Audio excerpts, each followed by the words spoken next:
Fatality. So the Batwoman trailer dropped, and as you can imagine, you've got people all making videos about the subject, and here I am.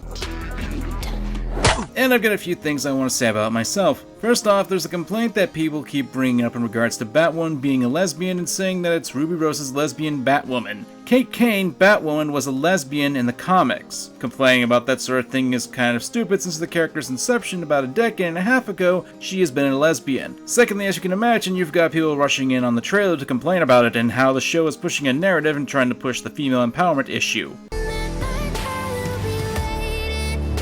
Not for naught, I can see where they're coming from, especially when they did the same thing with Captain Marvel, focusing on the her in different words in the trailer.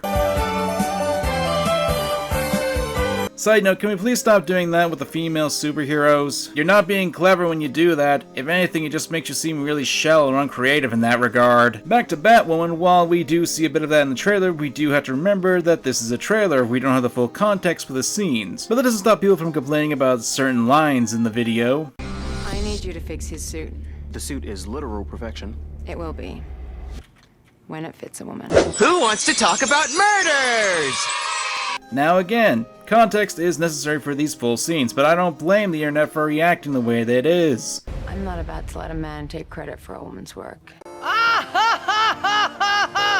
More often than not, when there's a push of character's gender or trying to push that, you'll get people pushing back in turn. My issue is that the character comes off as more hypocritical in the trailer, proclaiming that a man shouldn't get credit for the work she does. Now, I'm perfectly fine if that was on one level, but considering that in the trailer Kate is essentially taking the hard work of Bruce Wayne and using it, his suit, his equipment, the legend he built up, etc.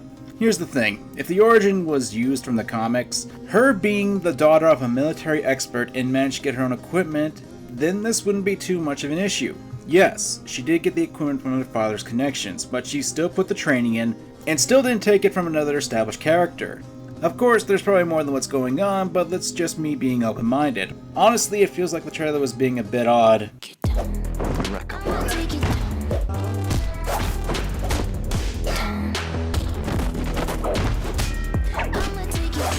Not helped by the stock sound effects. I mean, I got better sound effects in my videos at times, and that's really sad. Like, really, really sad. Couldn't get a more original sound effect? Using royalty-free sound effects, huh? Honestly, the only way this video could get worse if they came up by saying that most of their writing staff was made up of women, because for some reason, that's important to tell the audience, right, High Guardian Spice?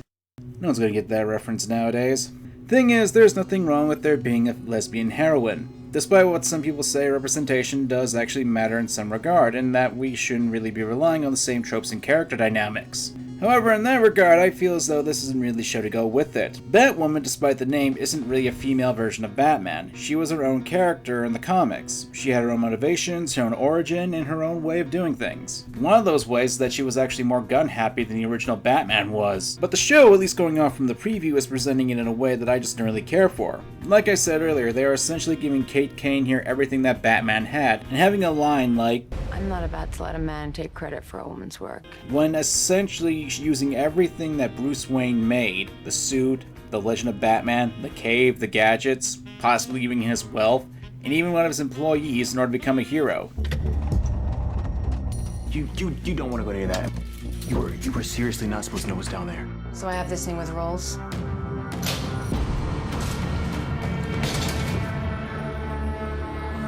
There's nothing wrong with inheriting a hero's legacy, and we've seen this rather recently in hero pop culture.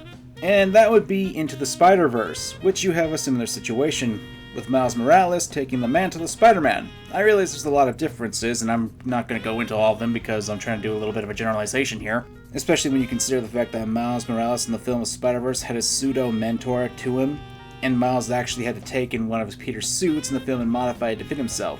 So why do I think Miles Morales works while Kate Kane in this iteration doesn't? It goes back to the presentation and execution.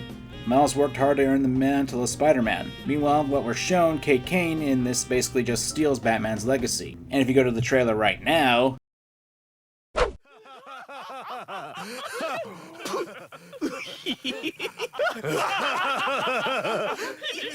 Ooh, that's got a sting, baby!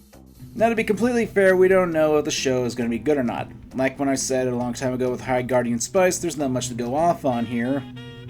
But frankly, I don't know. And I don't care. What are you doing on computer? Go outside, so beautiful! I'm not a huge fan of live-action hero shows that aren't from Japan. I mean, nothing can top the awesome fight scenes you can find in Tokusatsu.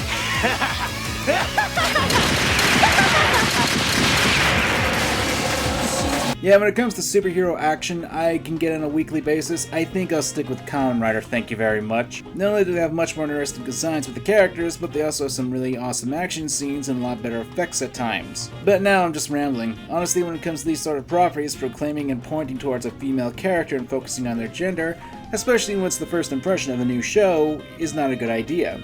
We've seen this happen before in media like Ghostbusters, High Guardian Spice, and etc., and for the most part that has led to some very meh results. The only one that has broken this trend was Captain Marvel, but even then there were other circumstances like people being told that it was important in order to make sure that the plot of Endgame made sense. And while I'm not going to say this is the only reason for the movie's success, it's still a factor that people don't usually take into account. Is the film good? Is it bad? Well, that's pretty much irrelevant. Frankly, I'm just getting tired of this kind of promotion. And the best way to express this is with this clip. Anytime someone calls attention to the breaking of gender rules, it ultimately undermines the concept of gender equality by implying that this is an exception and not the status quo. When you focus on the gender of a character to such a degree, you will get the internet hate mob coming out with their usual dislike bombing.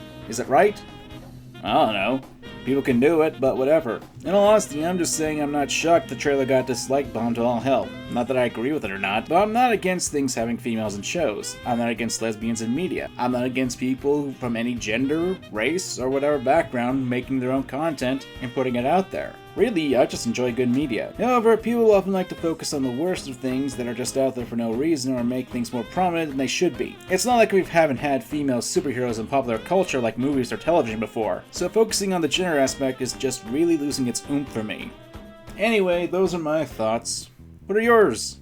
Leave them in the comments below, guys. I'm MangaKamen, and remember to examine your fandom.